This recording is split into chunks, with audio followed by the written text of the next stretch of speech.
everyone. Welcome back to TC 911 Beyond the Call podcast. I am your host, Abbey Dudek, the communications coordinator here at Tarrant County 911 District. This is episode 3. And I have the great pleasure of chatting with Supervisor Brittany from NETCOM Communications, also, AKA Keller Communications.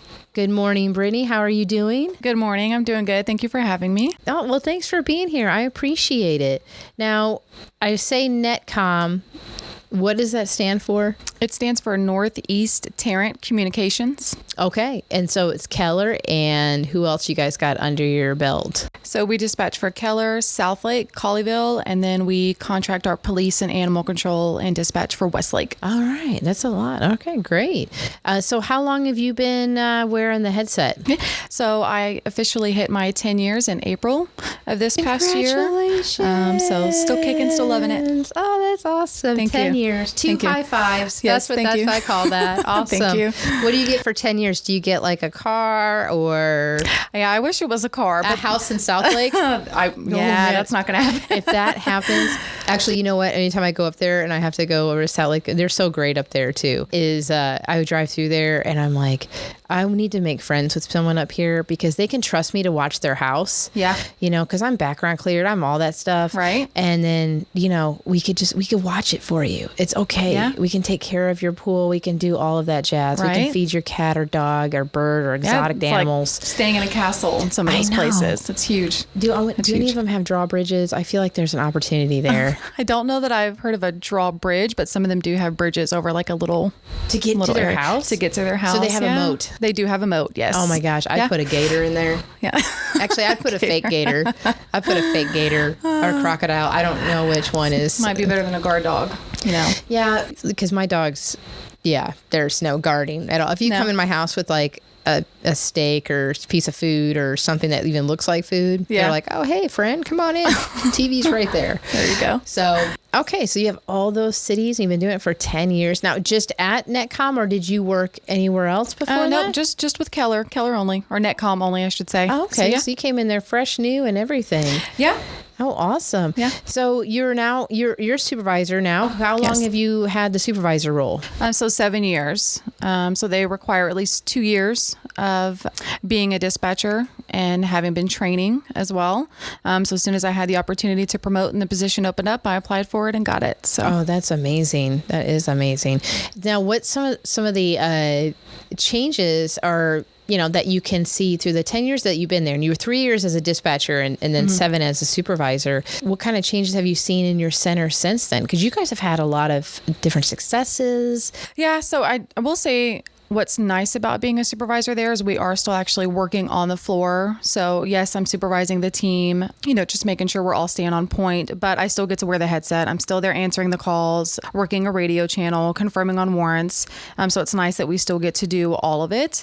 And then if need be, we'll break away and say, hey, I've got, you know, some actual admin stuff that I have to work on. And then we'll go to the back and do that if we need to. Yeah, definitely a lot of changes, growth, of course, but at this point, kind of every agency is down a few dispatchers. We're down quite a few. So we've got an opportunity for growth there. But I think everybody kind of has their highs and lows. And oh, that's absolutely true. Very, very hopeful. So you guys are hiring. Can you elaborate about some of the hiring processes and how you guys do your thing over there? Because, you know, every agency is different. So what does that look like to someone who may be interested in working at NETCOM? Yeah. So we're actually working on speeding up the process a little bit to get people hired. There's a lot that kind of has to be gone through. Of course, all types of background checks. So you would start off just by filling out the application online. You can go to Indeed.com. You can go to the City of Keller website. Pretty much if you just Google City of Keller. You know what? Is it on my website? I think we actually did just have you guys repost it. Yeah, it does. So you can go to our website too. You can go everywhere. It's everywhere. Yeah. So it's everywhere. But you fill out an application and then we will send over a link for you to take the critical test, which has to be passed. Usually takes up to 2 hours to complete. sheet. They take that online? They can actually take it online instead of having to come to Tarrant County 911 or going to the actual agency to do it. Can do it online. If you're going to apply, do not do it on your phone. It's going to be very difficult to do it on your cell phone. Do you want to explain what Critical is? Because there's got to be someone out there that's like, what is that? Yeah. So at least here in Tarrant County, what it is it's going to test you in a variety of ways. Your typing, of course, you have to be a pretty decent typer to be able to do the job. Your multitasking skills, how well can you actually hear what's being said through the headset and then type it at the same time. There's also a portion of maps where it's going to say, okay, if you have someone that needs help at this location, how are you going to direct your officer to get there? And you'll have to pick the quickest way on a map. So just kind of a variety of things to just test your skills and abilities, but mainly the multitasking or being able to switch from one task to another, not necessarily doing them at the same time, but being able to go back and forth and, mentally stay on track with what you're doing. Right. So it's a simulation of actually being a dispatcher. Yeah. That's awesome. Is there any math on the test? Not that so it's been a while since I've taken it.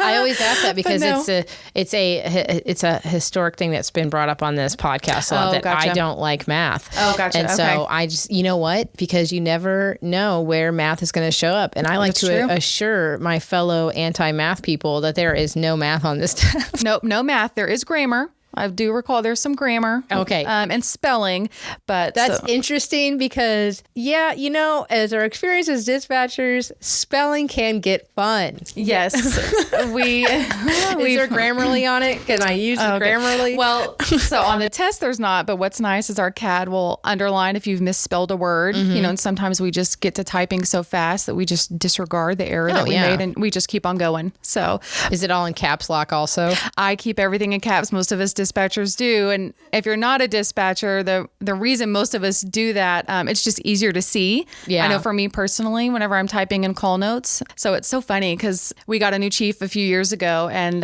one of our employees would email consistently in all caps and she had to tell him I'm not yelling. It's just easier for me to see because I've been doing this for so long. And it's just kind of funny. Never yelling. It's just easier for us. It's dispatch communication there. And what's funny is too, and I was about ready to say the same thing, when I get emails from dispatchers, a good portion of them are all in caps. Now I understand, but I just find it hilarious. And I'll joke back and I'll reply all and I'll be like, why do you got to be yelling at me? Right. I'm just trying to give you something. Yeah. Or even on personal notes, like if they'll send me social media platform messengers or something like that, it'll all be in caps. Yeah. And I'll be like, are you super excited to talk to me? Right. I love how excited you are to talk to me. Yeah. So if you ever get communication, if you have a buddy or a family member that's a dispatcher, I bet you're probably like, oh yeah, they did that. That's happened before. It's very common. Yeah.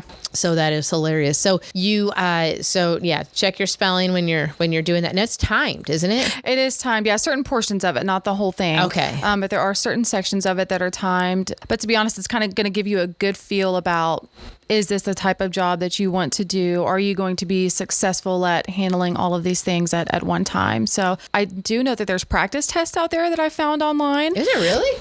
There are. I Googled it a while back before I actually applied to work with Keller just to kind of, see if I was even going to be able to do it. Because, of course, I didn't want to take it and not pass. But I found some. It's not the full test, but found websites that'll give you like a portion of. Is it like critical? You know what? We're sitting right here in front of my computer. Let's take our friends with us here because then I can give you an answer right here. Well, I might have to correct myself because I say that there are tests online. There was 10 years ago, but I just Googled like critical practice test or 911 practice test and was able to find different portions of it. Oh, critical practice test. So I'm just on the Google because we all love the Google. Yeah, there's one right there, free critical practice test for 911 operators. Yeah. And even it's 911professor.com. Nice. So I'm going to go in there. I'm not going to take it because I'm scared because I don't want you to be like, oh God, Abby, but I'm not applying. So yeah.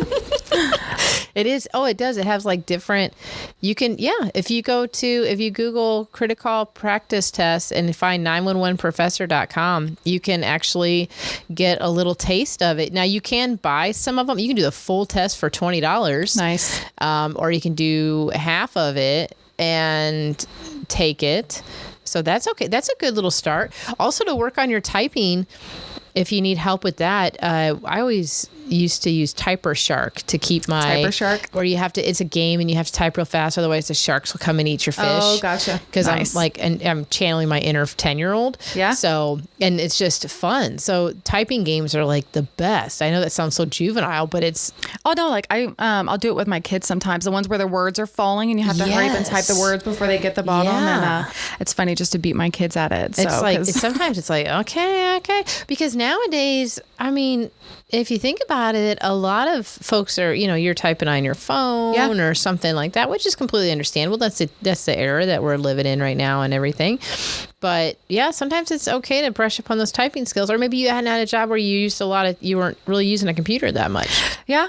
Well, and there's so many people use laptops nowadays, or they have like an iPad or things like that. Well, they don't always have a 10 key. So we actually had an employee that wasn't aware of what the 10 key was. And I said, well, why don't you use your 10 key? Because it's so much faster to type your numbers. And the employee said, well, what's a 10 key? And I'm like, well, the numbers on the side. But that person had always had a Mac, and Macs don't have those. Oh, they don't. I'm a PC gal. Yeah, I'm so PC, same here. So I don't. Really? I'm sitting there like, oh, the full row of it, and they don't have that. They didn't have like the side, the numbers on the side, I have the keypad on both of mine, and I'm married to it. I love it, and because I don't want to look. Not that it's a huge task. As I'm sitting here, I'm actually, getting one with my keyboard. My typos are going to be way worse if I try and use the numbers at the top. Oh yeah, I like just kind of going over here and doing that. So that works out too. It's interesting too because it makes you think of. I'm obviously going to age myself, and I don't know how far apart we are, but we used to have typing classes in elementary school and stuff. Ours was on old Apple 1s and 2s and stuff, and they would call it home row. Yes, put your home row. Put your fingers on the home row. And oh my gosh, I don't know why that gave me like horrible anxiety. I'm triggering my PTSD from that right now. Well, what's so funny is I took typing for 3 years, like 7th, 8th, and 9th grade, just because it gotten easy for me. And before there was like a little cover that first year that I took it. So we would just flip it back when she wasn't looking, so we could see our letters. Well, then the next year they had permanent markered every little letter. So I was kind of forced to learn where the letters are because you couldn't see them. So, oh my gosh. I remember the covers. Yeah. It was like a little flip thing that you just kind of. And some of them are plastic. Some of them, didn't they have like plastic ones you could put over there? Oh my goodness. So funny.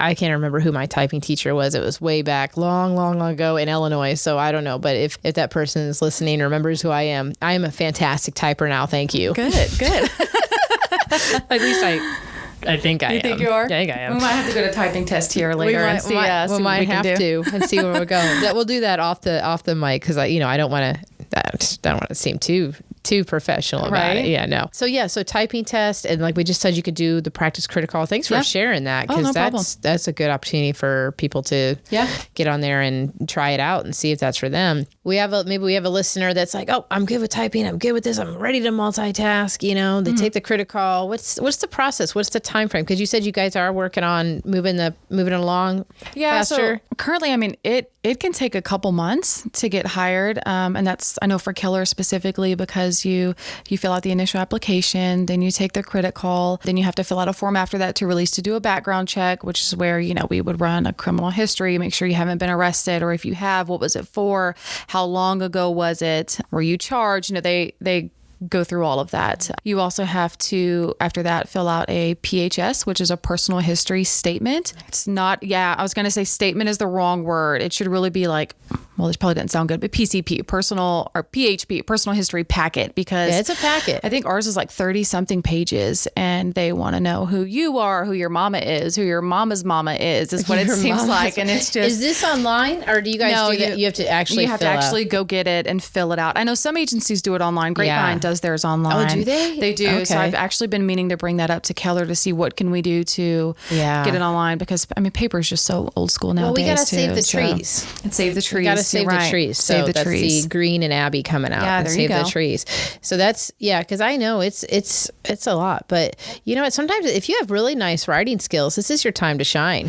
You know, it is, because whenever we get them and we kind of look them over, I'm like, oh my gosh, this girl writes so beautifully. And I'm like, I want her just for that. Although she'll want 'em probably to write never write on paper. She's going to type. But I'm like, it's so pretty. But she can make cards. He or she can make cards. That's true. And do like, you know, some greeting cards or birthday cards and everything like that. So, because we find so many different fun talents in the 911 world with when they start. For sure. We're like, oh my gosh, you it's can so do crazy that? to see that, you know, each dispatcher has something to bring to the table. You know, like their own talent. We had one girl that crocheted hats. She made masks for us whenever COVID was going on for us to actually wear. And so I won't get off on a tangent, but it's just so neat to see the talents that everybody has and kind of, you know, that they bring to the table. It's awesome. There is. And throughout the county, like there's so many dispatchers I've met. And I'm like, whoa, you do this, you do that. That's like amazing. It's I'm neat. always super impressed. And they'll make me little gifts and bring it in. And they'll be like, oh, hey, we made this cup. Like everybody does the like epoxy the tumblers and stuff like that. Someone made me a Wonder Woman one. Nice. I've had different ones that have my name on it and everything. And I'm like, oh my gosh, that is so nice. And plus it's always nice to be thought about, you know. Of course. Usually I'm the gift giver, but I can't say that I don't appreciate a trinket here or there. So that's wonderful. So you finish out the big packet, you turn that in. Yeah, there's usually kind of like a preliminary interview where Sergeant Potts is the one that does ours, is his name, but he'll go over your packet with you, specifically anything that might stand out or that he needs to question you about. So sometimes drug use will come up for people that, you know, tried marijuana once way back in the day, and, you know, he's just going to talk to you about it and, you know, and make sure it's not something that you're still doing or whatever. And then after that, you move on to getting an interview. So you'll have an interview with the board, which is usually like a captain, and then the manager, assistant manager, a supervisor, and then one of the dispatchers. So at least like 4 to 5 people. At least 4 to 5 people. So that can be kind of intimidating. I'll admit there was like 7 on the other side of the table of mine, 7 people, and then just me all by my lonesome. And it can be intimidating, but don't be intimidated, folks. I know these people. They're just sweet old teddy bears. You're fine. Sometimes they just put on the stern face, but they're everybody's actually sweet. They're just actually just the nicest people. So it's okay. You know, it's so when you get to know these people, you're like, what? Oh, You're so sweet. What are you doing? Well, it's so funny. The guy that did my background and stuff back in the day, of course, I was so intimidated because he had such a low, deep voice. And then once I got hired and got through, and his voice changed, and he was like, I'm just a teddy bear. And I'm like, well, I wish I would have known that from the beginning. I would have been so more relaxed through this whole process. They're human too. We're all humans. Exactly. We all have emotions, feelings, big hearts, deep souls, that kind of vibe. Oh, yeah. Do you guys are you guys polygraphing? Yep. So there is a polygraph, which they usually ask, you know, just a series of questions based on your personal history statement that you filled out, just to make sure you didn't lie about anything, of course. And then we still do the psych evaluations where they send you out. A lot of agencies will still do that too. It can be a little intense. So yeah, it's just a questionnaire, right? It is. There's a lot of questions, I will admit. Yeah, there's a lot of questions, and then they usually ask you about the questions on there. So after there's just a brief interview over it. I have a horrible memory, and it's not getting any better. So I was always forgetting, like, oh, what did I put? You know, like what did I say? You know, same. So don't worry about it. Just, you know, in the other podcasts, some of the other 911 leaders were talking about, like, just be honest. Exactly. Just be honest out the gate, and you won't have anything to worry about. As long as you're honest. Oh, yeah. They actually appreciate that more than anything. Absolutely. And I know they really stress that at Keller. So many things, you know, everybody's made mistakes in their life. Oh, yeah. You know, there's forgiveness. Some of that stuff can be overlooked, but if you lie about those mistakes and then it comes back to bite you, that's, you know, that's what's going to get you, you know, canned or, you know, out of the process before telling the truth and then overlooking it. Yeah, because you have to think about it, you know, just even in your regular day-to-day life, would you want a friend that's going to come to your house and see all your stuff that's going to lie? And did you steal this, you know, or did you do that? You know, kind of looking at your own personal view of stuff. If that's kind of how, you know, 911 or working in public safety is, and this should be at any job, really. Exactly. You want to be honest, you know, ethical, you have some morals and stuff like that. So that's any job. So, you know, do the right thing, make the right decision. Yeah. Take the highest road. Exactly. So that's great. So again, you can go on our website, tc911.org, or you can go to the City of Keller's website, or you said you guys are on Indeed. Yeah, it's usually posted on Indeed as well, Indeed.com. Okay. That makes it easier too, because if people already have, well, they still have to fill out the application. So I also want to make sure that we covered this, because I've actually had members of the public ask me too. So if you do that, you can't just send a resume. You have to fill out the application. Yeah, you do have to fill out the full application. There's, of course, you can attach your resume, a cover letter if you choose to. But yeah, definitely fill out the full application. Okay. So I want to make that known too, because I know that too, when you get on Indeed, some people are like, oh, I just send them, I don't have to fill anything out. It's quick. Here, I'm going to send out my resume. But no, folks, you got to stop. You got to fill out their application, but you can attach your resume too, which will help them also, maybe a more in detailed information also. Not that you're not going to get more in depth anyway. Right, exactly. But maybe you have a really pretty resume. I always enjoy to see a good, pretty resume. Oh, yeah. You know, for sure. Is that, what movie is that where her resume was was scented? Oh, yes. Legally Blonde. Oh, she yeah, had sprayed some. The some paper was perfume. scented. Yeah. And she's like, hilarious. it's scented. I remember seeing the older guy in like her interview smelling it real quick. The smell, it smells good. Yeah. It's scented. And she was so proud that it was scented. Yeah. I kind of think that, I feel like we don't have much paperwork around here anymore, but I think we print out the agendas for the board members. I think we should put it on scented paper. There you go. Yeah. And see if anybody notices. But I wouldn't want to use like anything floral. I'd be like, fries. French. Everybody's going to be hungry through the whole thing. Barbecue sandwiches. Like that, stuff that you like. Oh, bacon. Bacon will get anybody. Everyone who does not get up in the morning, sometimes like you get up and walk in the morning in your neighborhood, or you're getting up and you smell like breakfast. It smells breakfast outside. Yeah. Or the scent of popcorn or something, or funnel cakes if you're at the fairs. Yeah. Who would not enjoy that? And exactly. So everyone listening, if you're in a job that you have to print stuff out, really start considering that how much of you can just really bring up the attitudes and the smiles in your office by doing scented paper. Exactly. Well, and I just thought like even the smell of coffee for the people that like coffee in the mornings. That would be good. A little espresso paper. Yeah. I wonder if they have that on Amazon. I'm going to look to see if they sell scented paper. You know what? Somebody's selling it somewhere. Someone's got it. For sure. If no one's selling it yet, please sell it, because I'm not going to take this. I'm not going to roll with this. This can be totally your DIY. But she's going to buy it. But I'm going to buy it. You already have a customer, and I'm going to buy a lot of it. Shark Tank, here you come. Whoever makes it. Yes. And I'll go on there and tell my testimony of like, yeah, I do this. I'll even share it with all of the dispatch centers. Like everyone at least print something on this paper and put it somewhere to see if anyone's like, what's it smells like popcorn. Yeah. It smells like funnel cakes so in here. funny. That's amazing. And it's an instant smile. Yeah, for sure. See, just thinking of all sorts of side jobs to do. There you go. So we make sure that we fill out the application along with putting our resume in. Yes. So that is fantastic. So everyone out there, again, you can work with Brittany over at NETCOM if you apply today. And I don't think you guys have a closing. Is it and deadline? I don't know if deadline there's a set closing. Yeah, I'm honestly not sure if they have a set closing date. Usually they push it out a month or two just to give people quite a bit of time. This is, August 2nd. Is that what that says? No, that's for your hiring thing. Oh, so gotcha. This is pre-recorded, folks. So you've that one's going to be taken out. I don't think you guys have, you have one here, but we will say that keep looking, because it may get extended. Yeah. So always just keep it on there. So, because I'll just keep it on my website, because the last time I took it down because it met the deadline. Yeah, I think they messaged you, was like, hey, put it back up. Yeah. And I was like, oh, okay. So we're just going to go ahead and leave that up there. So yeah, it's just keep on going on there. And it's so easy. I'm actually on their website and it's super easy. You just hit apply and everything. I want to see. I'm not going to apply, but it tells you about yourself. No way. You know how much gossip will come out of that. Oh goodness. Everybody be like, what? Dudek applied for Keller? What's going on? No, my place is here.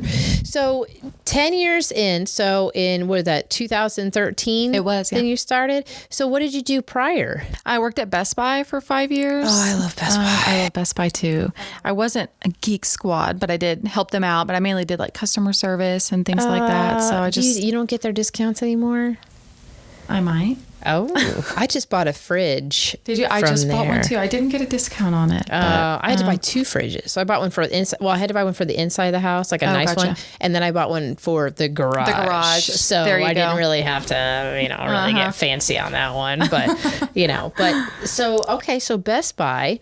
And then prior to that was, I was working. I've been a caregiver at a few different places. Still kind of do that on the side too. Specifically a guy that has MS, help him out in the mornings. But caregiver. So I really love serving, to be honest, helping people, which is caregiver. I did customer service at Best Buy, really liked helping people there. And then that led into, now dispatching. And now you're help saving lives.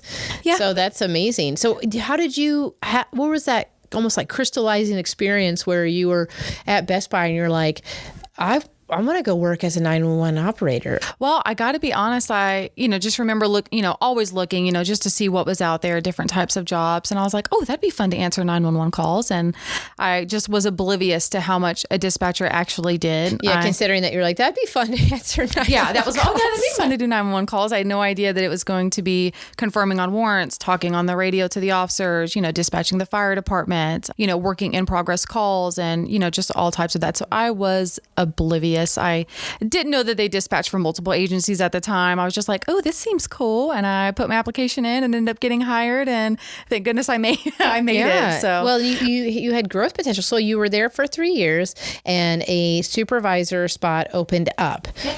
Okay. So you were ready. You knew you were like, hey, I'm ready to take that next step. Oh, absolutely. And be a leader into that. And was that a pretty easy process? I mean, for if someone is wanting to apply there and wants potential of growth, that comes up pretty often then. Yeah, it does. We just hired, Keller does try to really promote from within, which is good. And especially at the supervisor level, we try and train even other people on the floor. This is what the supervisors do. So if the position ever comes up, you've already got a little bit of experience under your belt. This is how we do this and so forth. So really just trying to grow, everyone when we can, just teach them little things here and there about what supervisors do. But so you don't have to do another personal history statement. You're already employed there. You got to start from the beginning. Yeah. Oh gosh. Yeah, that would be rough. But nope. So you don't have to do another polygraph. No psych evaluation again. You're already in. So it's just interviews at that point, and then who's best for the position. You do have to have training experience. So be a CTO. It's a certified training officer, which just means you have to have experience actually training someone, because that's really could be part of the first step of leading someone. Can you teach people how to do the job? How good are your communication skills? You've got to be able to communicate really well. And so if you're a good trainer, usually that can lead into, being a good supervisor as well. Yeah. So I like that you guys give them the opportunity to even grow before a position like that will open up. And what a great way to give back even into the industry of being a trainer, because you would get your training certificate or, certified to be a trainer, 911 trainer for it. And you would get that here at Tarrant County 911 District. And then you can go back and then you can actually be a trainer. And that's amazing too. It's like paying it forward, because someone showed you how to do the job. You show someone else how to do the job. Yeah. And then you learn some leadership skills, because you're really responsible for that person for the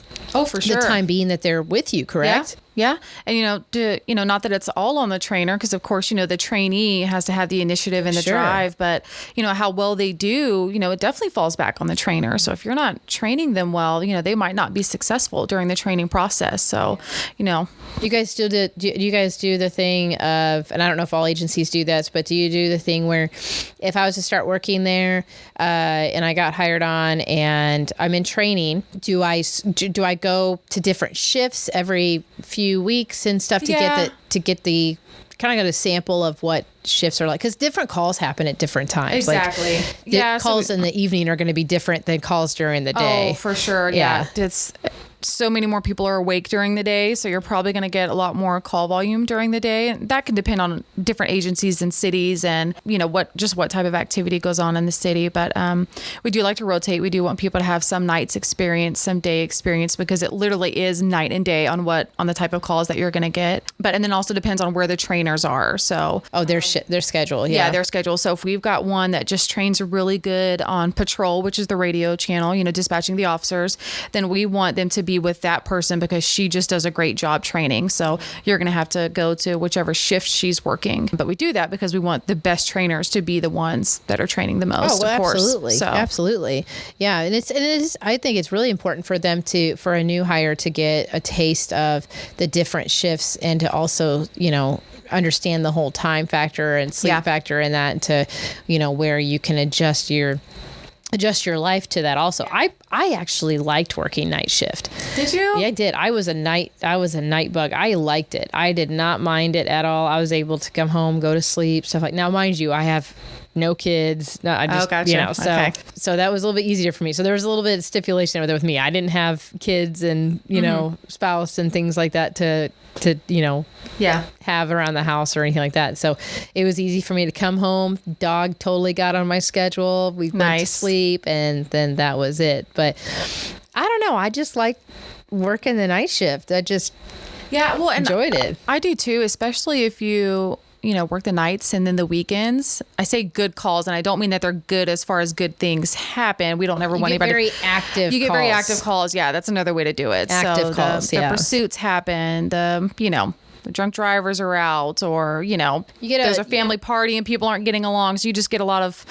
active, kind of get your adrenaline going calls. You get a lot of diverse calls on that, and the one thing, and I don't know if you want to agree with me on this one, but it's when you're a dispatcher, you get pumped up about stuff going on. Oh, for sure. You're like, oh man, especially when the radio keys up and you can tell the officer's going to start moving. Oh yeah. And you're like, oh, here we go. Here we go.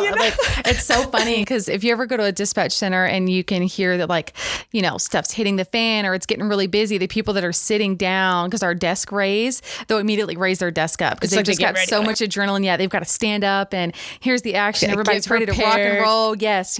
So it's so funny to, see them sitting and then they're like, close the channel. We've got whatever going on. And immediately everybody's like trying to stand up and, we got this, because that's the passion of okay, we're here. We're not only going to help our fellow first responders, but we're here to keep citizens safe as much as possible, get information out, do that. So it's a well-oiled machine. It's a huge team. Do you guys, if anyone is interested, is a citizen able to come in and as long as they get background check, can they sit in the dispatch center? Yeah, they absolutely can. And I don't know if all agencies offer it, but we have, we call it CPA. It's our Citizens Police Academy class. I actually teach the dispatch portion of it. So it's specifically for the citizens of Keller. Southlake has theirs and then Colleyville does as well. But you can take an actual course and they pretty much just teach you this is what the officers do. This is what the fire department does. And then you get to come in with dispatch and then sit in with us as well. But they have to be a citizen of Keller. To do it. So if I live in Fort Worth, I can't, and I want to work at Keller, I can't say, hey, can I sit in